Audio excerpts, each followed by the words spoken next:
स्वागत है आपका एक नए वीडियो में। मैं हूं श्रवण कुमार सागर। आप देख रहे हैं हमारा यूट्यूब चैनल सागर कोचिंग सेंटर भगवानपुर। इस वीडियो में हम बात करने वाले हैं NTSE एग्ज़ाम की। जी हाँ, NTSE एग्ज़ाम, जिसको हिंदी में राष्ट्रीय प्रतिभा खोज परीक्षा के नाम से जाना जाता है। इस एग्ज़ाम के बारे में आज बात करेंगे कि यह एग्ज़ाम क्या होती है, कैसे होती है और इसको पास करने के बाद कितना रुपया छात्रवृत्ति सरकार की ओर से मिलता है, कौन कौन इसमें फॉर्म भर सकते हैं, क्या क्या सिलेबस होता है, कितना सीट है, सारा कुछ डिटेल में बताने वाले हैं। तो आप किसी भी स्टेट में आते हैं तो हर एक स्टेट में ये एग्ज़ाम होता है। तो चलिए इस वीडियो में आपको डिटेल में सारा कुछ बताते हैं। इसलिए आपसे रिक्वेस्ट है कि इस वीडियो को पूरा ज़रूर देखिएगा। NTSE से संबंधित जो भी आपका सवाल होगा सारा कुछ इसमें क्लियर हो जाएगा। तो यह जो योजना है यह 2012 में शुरू किया गया था और ये क्लास 10th के लिए है, ठीक है। और इसमें इसका उद्देश्य है कि प्रतिभाशाली छात्रों का पता लगाना और उसको पोषित करना, उसको आगे बढ़ाना। और इस एग्ज़ाम को जो पास करते हैं उसको 11th से लेकर के जब तक वो पढ़ाई करते हैं यानी PhD तक उसको छात्रवृत्ति दी जाती है, चाहे वो कोई भी सब्जेक्ट रखे, साइंस, आर्ट, कॉमर्स, या आप टेक्निकल पढ़े, इंजीनियरिंग, चिकित्सा में जाएं या कोई टेक्निकल पढ़ाई पढ़े, कोई भी चीज़ अगर पढ़ते हैं 10th करने के बाद 11th 12th में और आगे भी जो भी आप पढ़ते हैं तो उसमें आपको छात्रवृत्ति दी जाती है NTSE एग्ज़ाम पास करने के बाद। और इसमें कौन फॉर्म भर सकता है, तो मैं अभी ये बिहार के लिए बता रहा हूँ, लेकिन किसी भी स्टेट में आप आते हैं तो हर एक स्टेट में ये एग्ज़ाम होता है और आप उसमें फॉर्म भर सकते हैं। तो CBSE बोर्ड हो, चाहे ICSE बोर्ड हो, चाहे बिहार राज्य मदरसा शिक्षा बोर्ड हो, या बिहार संस्कृत शिक्षा बोर्ड हो, या बिहार बोर्ड हो, तो सभी बोर्ड के छात्र इसमें फॉर्म भर सकते हैं। तो ये बहुत अच्छी बात है कि आप किसी भी बोर्ड में अध्ययनरत है तो इसमें शामिल हो सकते हैं। इसके बाद है कि जो क्लास 10th में अभी अध्ययनरत है तो वही छात्र इसमें फॉर्म भर सकते हैं और वो सरकारी नौकरी में नहीं होना चाहिए और उनकी आयु 18 वर्ष से कम होना चाहिए। ये तो सीधी सी बात है कि जो पढ़ रहे हैं तो सरकारी नौकरी में 10th में है तो नहीं होंगे और उसकी आयु तो 10th में है तो 18 वर्ष से कम ही होगा। तो ये कोई ज़रूरी शर्त नहीं है। उसके बाद है जिस विद्यालय संस्थान में विद्यार्थी अध्ययन कर रहा है उसे बिहार राज्य में अवस्थित होना चाहिए। तो ऐसे ही आप किसी और अदर स्टेट में है तो उस राज्य का स्टूडेंट होना चाहिए, तो ठीक है। तो ये भी कोई ज़्यादा मायने नहीं रखता है। और न्यूनतम आयु बता दिए कि 18 वर्ष से, अधिकतम आयु 18 वर्ष है, यानी 18 वर्ष से जो कम उम्र के छात्र हैं वही इसमें शामिल हो सकते हैं। जो 10th में पढ़ते हैं तो वो तो इस तरह से होंगे, या 18 वर्ष से कम ही उनकी आयु होगी। अब एक ज़रूरी बात, राष्ट्रीय असम मेधा छात्रवृत्ति योजना के तहत छात्रवृत्ति प्राप्त कर रहे छात्र छात्राएँ इस परीक्षा में शामिल हो सकते हैं।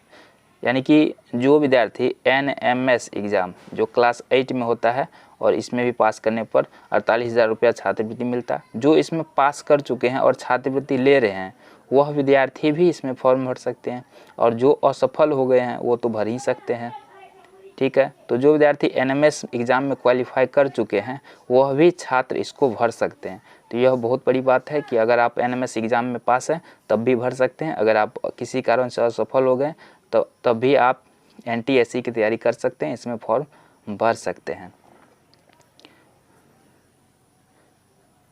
अब बात करते हैं कि इसका चयन कैसे होता है। तो देखिए,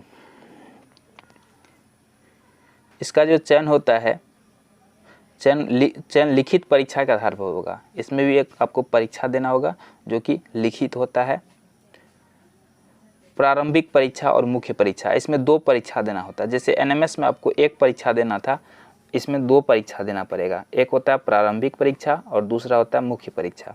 तो प्रारंभिक परीक्षा जो होता है राज्य स्तर पे होता है और इसका आयोजन SCERT पटना करती है। तो इसी तरह से अगर अदर स्टेट में है तो उसका अलग बोर्ड होगा, वो करता है।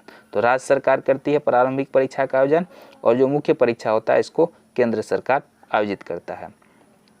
और जो छात्र प्रारंभिक परीक्षा में सफल होते हैं वही छात्र मुख्य परीक्षा में शामिल हो सकते हैं।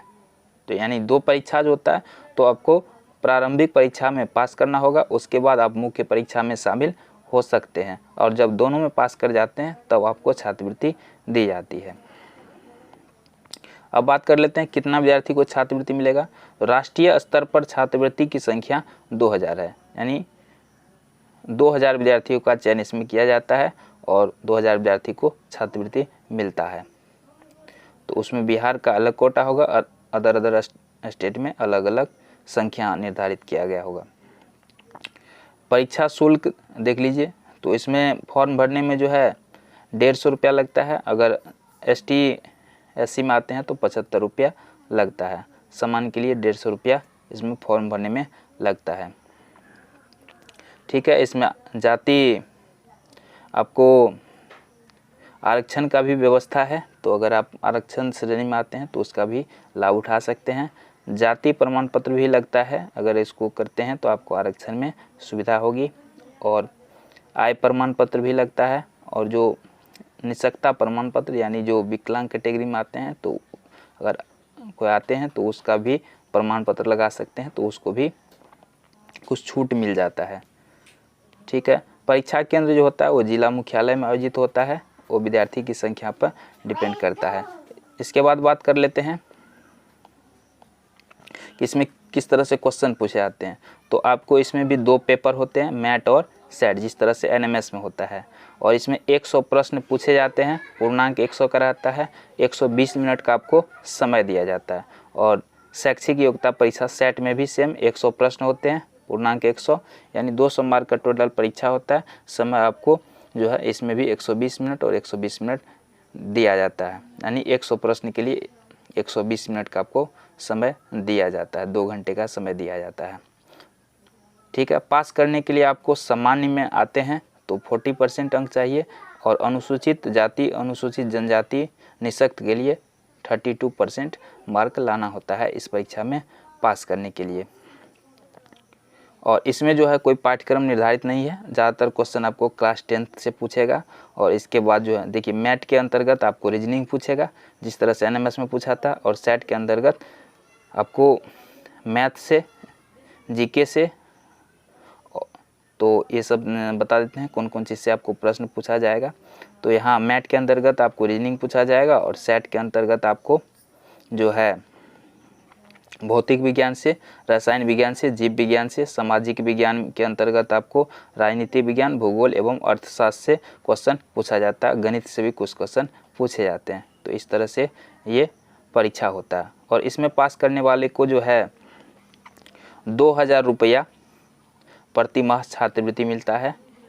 और ये 11th 12th में, और उसके बाद जब आप BA BSc BCom में जाते हैं तो उसके बाद आपको 3000 रुपया प्रति महीना छात्रवृत्ति मिलता है। और ये आप जब तक PhD करते हैं तब तक आपको छात्रवृत्ति मिलता है। तो कुल मिलाकर के ये बहुत ही बढ़िया योजना है सरकार का। अगर आप इसमें पार्टिसिपेट करते हैं, पास करते हैं, तो आपका भविष्य बेहतर हो सकता है। तो उम्मीद करते हैं कि आपको सारी जानकारी NTSC से संबंधित मिल गया होगा। फिर भी आपके मन में कोई और क्वेश्चन है तो आप हमें कमेंट करके पूछ सकते हैं। अगर आपको जिस PDF से मैं बता रहा हूँ, अगर आपको ये PDF चाहिए तो आप हमारे टेलीग्राम ग्रुप में जुड़ सकते हैं। आप टेलीग्राम पे सर्च कीजिएगा सागर कोचिंग सेंटर भगवानपुर, तो आपको ग्रुप मिल जाएगा। अन्यथा चैनल के अबाउट सेक्शन में भी लिंक दिया गया है, तो आप उससे भी टेलीग्राम ग्रुप में ज्वाइन कर सकते हैं और आपको ये PDF मिल जाएगा। चलिए, इस वीडियो में इतना ही। धन्यवाद।